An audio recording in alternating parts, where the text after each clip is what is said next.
Добрый вечер. Я хотел бы высказать свое мнение по поводу ударов дронами по Грозному и там другим населенным пунктам в оккупированной Чечне. Так вот, мое мнение таково, и я скажу, вот невольно вспоминается события конца 90-х и начала 2000-х, когда на территории Чечни, Ичкерии, шла российско-чеченская война, когда Россия пришла и убивала чеченский народ.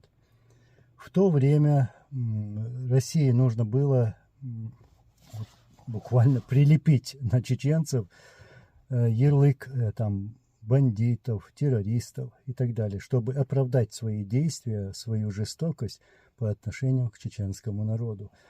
И вот в то время Ельцин, затем Путин, по их приказу стали взрываться поезда, троллейбусы, подрывали метро там, и другие там разные мирные объекты. И затем российские спецслужбы заявляли, что вот чеченские террористы взорвали это, взорвали другое, погибло столько мирных жителей и так далее.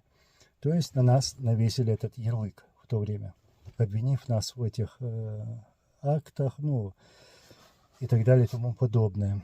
Сегодня вот эти удары по Чечне, я думаю, как невольно вспоминаю те взрывы, о которых я говорил.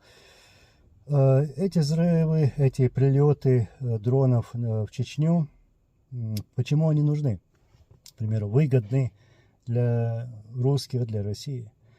Это чтобы настроить население оккупированной Чечни против Украины. Вот там якобы украинцы нас убивают, по нам стреляют и так далее и тому подобное. Вот таково мое мнение. Не верьте всей информации, которая выставляется, где слышны какие-либо там призывы или обвинения. Я знаю, что такое российская пропаганда и как работают их спецслужбы.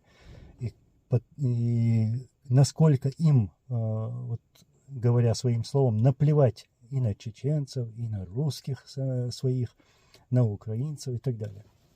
Потому что Путину действительно наплевать на всех. Лишь бы удержаться у власти, лишь бы не ответить за те преступления, которые он совершил по отношению к другим народам и по отношению к своему народу тоже. Так что вот такое у меня мнение.